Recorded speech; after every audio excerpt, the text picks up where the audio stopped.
Hello students, good evening. आइए आज हम लोग सीखते हैं योग अंतर गुणा भाग पर महत्वपूर्ण प्रश्न।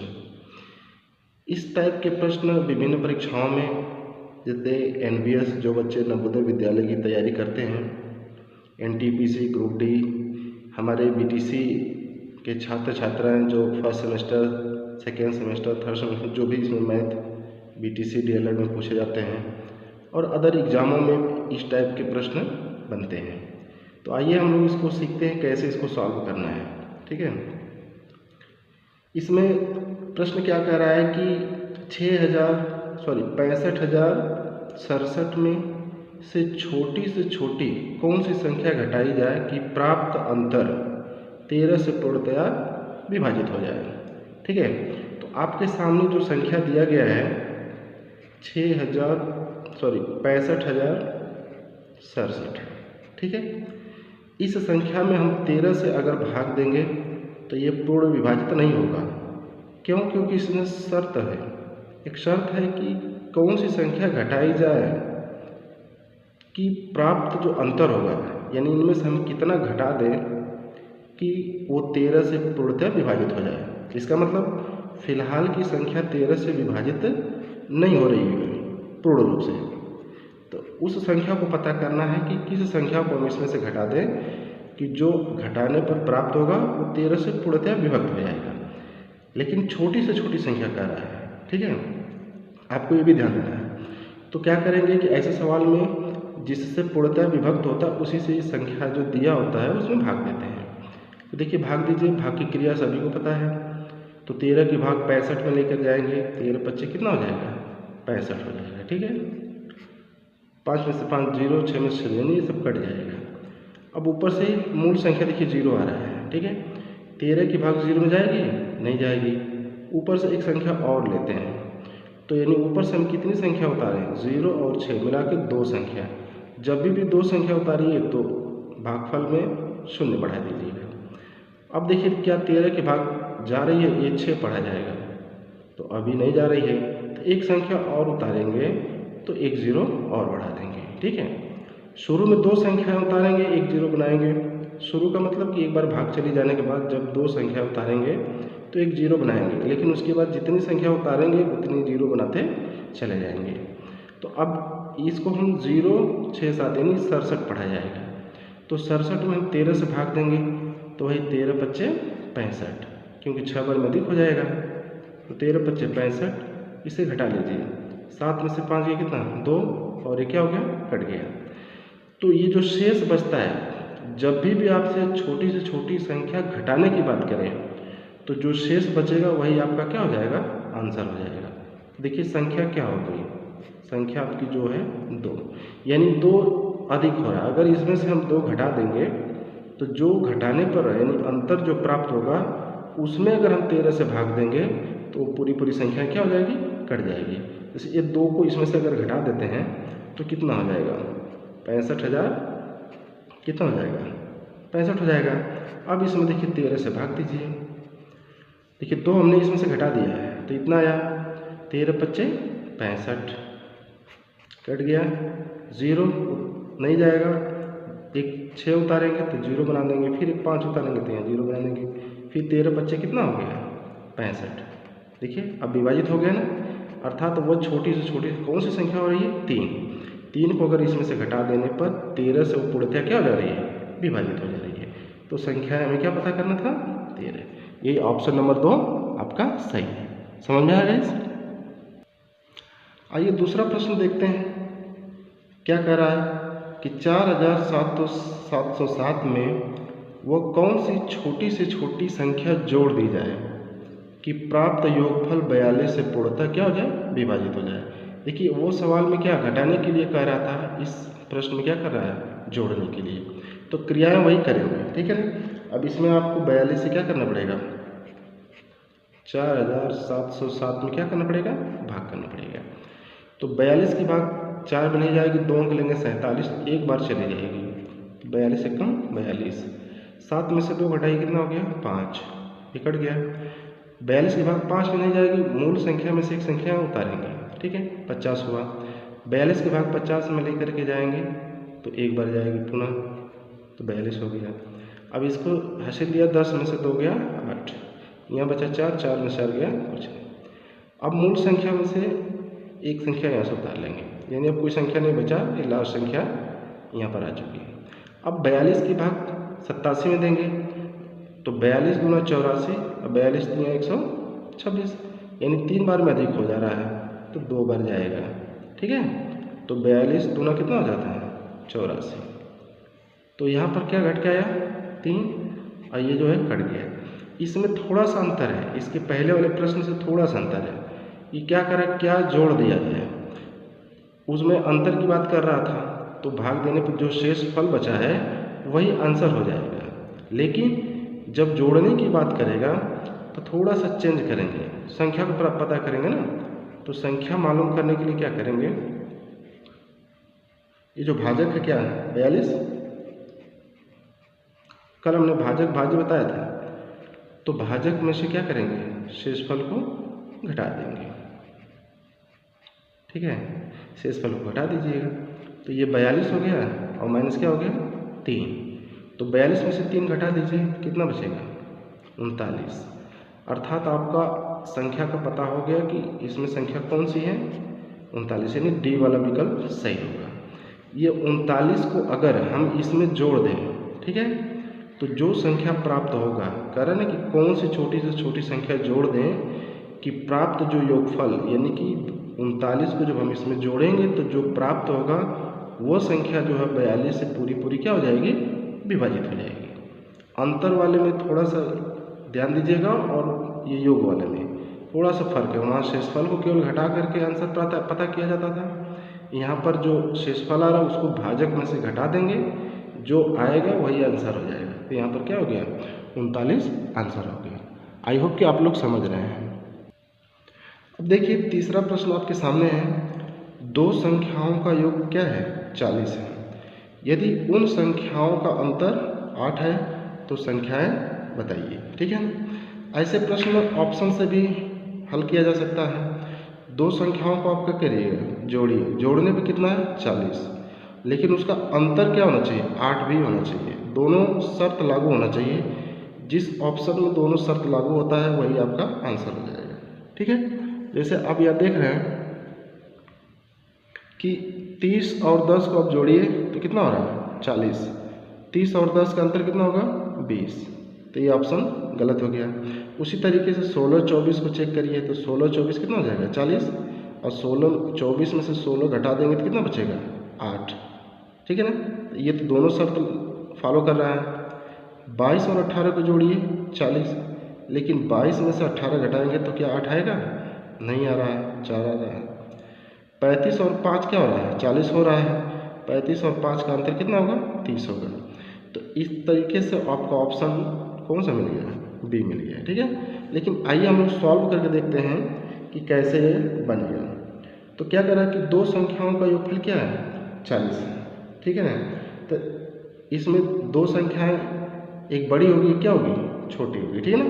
क्यों, क्योंकि अंतर कर रहा है 8 ना, तो अंतर का मतलब बड़ी में से छोटी घटेगा तभी तो अंतर आएगा। एक बड़ी होगी एक छोटी, तो माना छोटी संख्या मान लीजिए,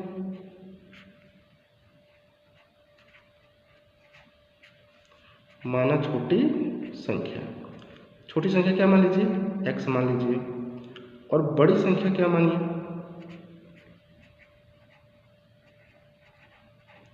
बड़ी संख्या, ये छोटी संख्या में जो अंतर है उसी को जोड़ दीजिए तो ये आपकी बड़ी संख्या होगी। इन दोनों का अंतर क्या होगा 8 होगा, ठीक है ना। अंतर कैसे पता करेंगे, कह रहा है कि दोनों का अंतर, उन संख्याओं का अंतर कितना होना चाहिए 8 होना चाहिए। देखिए इसका अंतर निकालेंगे तो बड़ी संख्या क्या है x + 8 है, अंतर निकालने के लिए छोटी संख्या घटा देंगे, x से x कट करके कितना आ रहा है 8 आ रहा है कि नहीं अंतर। तो इसके हिसाब से आप देख रहे हैं कि छोटी संख्या x और बड़ी संख्या x + 8। लेकिन प्रश्न कह रहा है कि इसमें एक शर्त कह रहा है कि दो संख्याओं का योग 40 है, तो आपने दो संख्या मान लिया। अब पहले शर्त जो कह रहा है, पहला शर्त कि दोनों संख्याओं का योग, यानी छोटी संख्या प्लस क्या बड़ी संख्या, छोटी संख्या x बड़ी संख्या x + 8, दोनों का योग कितना कर रहा है 40 का रहा है। अब यहाँ से x का मान प्राप्त कीजिए। x और x मिलकर कितना हो जाएगा 2x, और इधर क्या है 40 प्लस 8, इसमें x नहीं इसमें x नहीं, तो बिना x वाले एक साइड में कर लीजिए, तो प्लस 8 उधर जाके -8 हो जाएगा। तो यहाँ हुआ 2x, 40 में से 8 गया कितना होगा 32। तो x की वैल्यू निकालना आपको, तो 32 और ये 2 गुणांक जो है दूसरे पक्ष में जाकर के भाग में बदल जाता है। तो 2 से 32 को काटेंगे तो x का मान कितना आ गया 16 हो गया। ठीक है, तो छोटी संख्या जो आप माने हैं, क्या माने हैं, छोटी जो संख्या है आपने x माना है। क्या माना है x माना है, तो x यहाँ रख देंगे, तो x की वैल्यू क्या है 16, तो यहाँ क्या हो जाएगा 16। और बड़ी संख्या आपने क्या माना है, बड़ी संख्या आप देख रहे हैं कि x प्लस क्या माने 8, तो x और प्लस ये 8, तो x की जगह जो x की वैल्यू आई है 16 और प्लस ये 8, तो 16 और 8 कितना होता है 24। अर्थात छोटी भी संख्या और बड़ी संख्या दोनों संख्याएं पता हो गई, और दोनों का अंतर कितना होगा 8। 24 में से 16 गया 8, तो दोनों कंडीशन को कौन फॉलो कर रहा है, ऑप्शन बी। ठीक है, समझ में आ रहा है। आइए चौथा प्रश्न देखते हैं हम लोग। एक संख्या 36 से उतनी अधिक है जितना 86 से कम है, तो संख्या क्या है।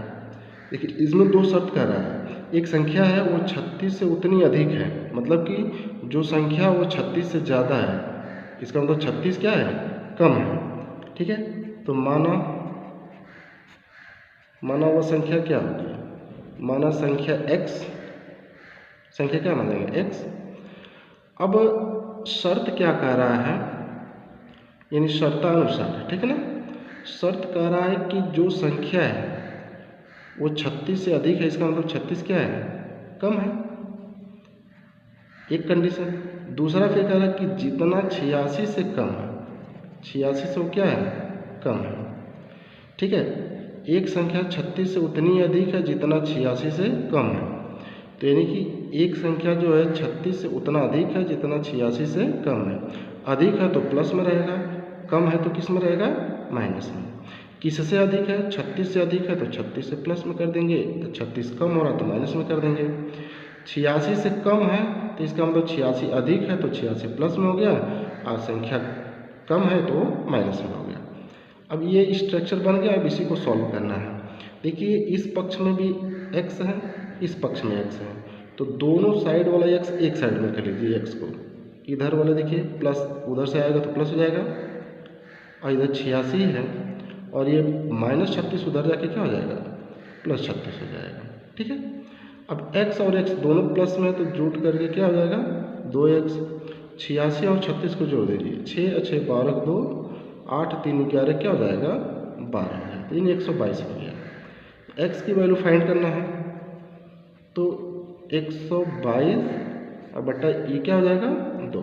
ठीक है, तो 2 से इसको कट कर दीजिए, तो 2 छक्का कितना हो जाएगा 12, और 2 से 2 कटा है एक बार में, यानी कि वो संख्या क्या है, संख्या पूछ रहा है और आपने संख्या क्या माना है x। तो x की वैल्यू 61 आया है, तो इस संख्या की जगह क्या कर देंगे 61 रख देंगे, तो आपका ऑप्शन कौन सा हो गया डी हो गया। समझ में आया, तो इस तरह से आप कैलकुलेशन कर सकते हैं। आइए ये 5वां प्रश्न हम लोग देखते हैं। क्या कह रहा है कि यदि 3 संख्याओं का गुणनफल कितना है 6720 है, जिनमें 2 संख्याओं का गुणनफल क्या दिया है 240, तो तीसरी संख्या पूछ रहा है, यानी शुरू की 2 संख्याओं का गुणनफल 240 है और तीनों संख्याओं का गुणनफल 6720 है, तो कोई संख्या दिया नहीं है। ठीक है, तो मान लीजिए, माना 3 संख्याएं, माना 3 संख्याएं कौन कौन मान लीजिए आप, जैसे कोई भी मान सकते A B व C। ठीक है, X Y Z भी मान सकते हैं, कोई दिक्कत नहीं है। इसमें प्रथम शर्त क्या कह रहा है, प्रथम शर्त कह रहा है कि तीनों संख्याओं का गुणनफल, यानी या A गुणा B गुणा C, तीनों का गुणनफल कितना है 6720 है। ठीक है, ये तो पहला शर्त है। दूसरा शर्त कह रहा है कि दो संख्याओं का, जिनमें दो संख्याओं का गुणनफल, और तीसरी संख्या, इसमें स्पष्ट कर दिया कि आपको तीसरी निश्चित का मान निकालना है। तो इसका मतलब कि पहला और दूसरा का गुणनफल यहाँ पर पता है कितना, 240। ठीक है, ये आपका दूसरा शर्त है। यहाँ पर आप लिख सकते हैं कि दूसरा शर्त क्या कर रहा है कि दो संख्याओं का गुणनफल 240 है। अच्छा देखिए, यहाँ से सी का वैल्यू प्राप्त करना है। ए गुणा बी दूसरे समीकरण में भी है और ए गुणा बी कितने हैं, पहले समीकरण में है। अगर समीकरण ये दो का मान अगर हम समीकरण एक में रख दें तो देखिए कैसा बन जाएगा। ए गुणा बी की जगह क्या रख दीजिए, 240, यानी इसके जगह आप क्या रख दीजिएगा, 240, और गुणा क्या बचा वहाँ, सी, बराबर 6700 कितना हुआ, 20 हो गया। ठीक है, तो सी का वैल्यू निकालना है तो 6720 और बटा कितना, गुणा इस पक्ष में आके क्या हो जाता है, भाग बन जाता है। अब इसी को हल कर लीजिए, 0 से 0 कट गया। ठीक है ना, जैसे 4 से काटते हैं, 4 छक्का 24, 4 से इसको काटिए, 4 एकम 4, 6 है ना, 2 गया 27, 4 छक्का 24, 27 है तो 3 बचा, 3 गया 2 के बगल 32, 4 8 32, तो आपका आया 168 बटा के क्या है, 6 से देखिए कट जा रहा है, 6 दूना 12, 16 है, 4 अधिक है तो 48, तो 6 8 48। इसका मतलब कि सी का वैल्यू कितना आ गया, 28 आ गया। ठीक है, तो सी का वैल्यू क्या आ गया, 28। तो इसके हिसाब से आपका ऑप्शन कौन सा सही हो गया, सी सही हो गया। ठीक है, तो आइए अब हम लोग आज के वीडियो का लास्ट प्रश्न देखते हैं।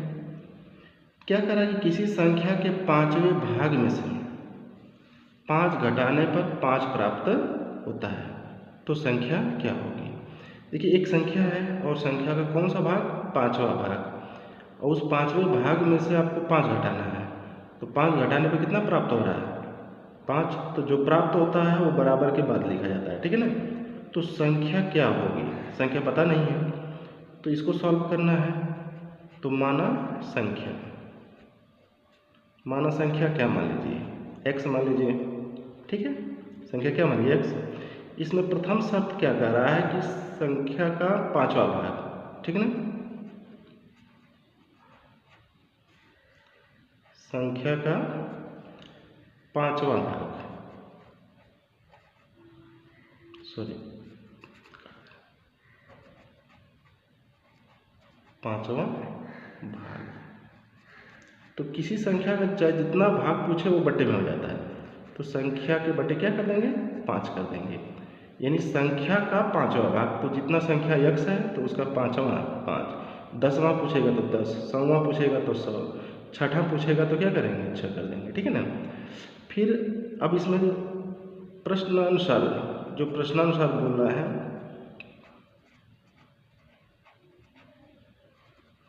कि संख्या का 5वां भाग जो है, इस संख्या के 5वें भाग में से 5 घटाने पर 5 प्राप्त होता है, तो जो प्राप्त होता है वो क्या करेंगे, बराबर लिखेंगे।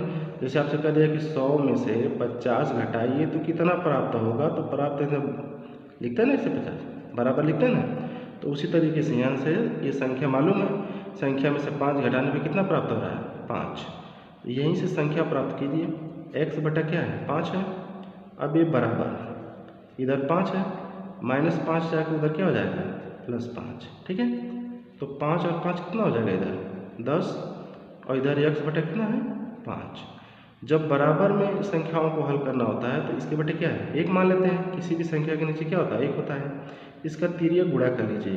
ठीक है, तो बराबर में केवल तिर्यक गुणा होता है, तो 1 का x में करेंगे तो क्या हो जाएगा, x, और 5 का 10 में करेंगे तो 5 10 50, तो संख्या क्या हो गई, 50 हो गई। ठीक है ना, देखिए संख्या क्या हो गई, 50।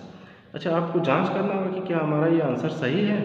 तो देखिए, संख्या 50 है और संख्या का कौन सा भाग, 5वां भाग, उसमें से 5 घटाने पर 5 प्राप्त होना चाहिए। तो जो ये प्रश्न है, इसी प्रश्न में देखिए यहाँ पर 50 यहाँ रख देंगे तो 5 से 50 कब बार में घटा है, 10 बार में, और 10 में से 5 गया किसके बराबर हो रहा है, 5 हो रहा है। आगे बात समझ में। तो इस तरीके से आप अपना आंसर भी चेक कर सकते हैं। तो गाइस, आशा करते हैं कि आज का वीडियो आप लोगों को बहुत पसंद आया होगा। इसी तरीके से आप लोग इस चैनल से जुड़े रहें, मेरे चैनल को सपोर्ट कीजिए, सब्सक्राइब कीजिए, ताकि आप लोगों को जो भी मैं वीडियो बना कर दूँगा बहुत ही यूज़फुल होगा और आपके पढ़ाई स्तर पर जो भी कंपटीशन की तैयारी कर रहे हैं उसमें बहुत ही बेनिफिशियल साबित होने वाला है। इसे आप लोग रिवीजन भी करते रहें और मेहनत करते रहें और मेरे साथ हमेशा जुड़े रहें। ठीक है, आप सभी लोगों का धन्यवाद।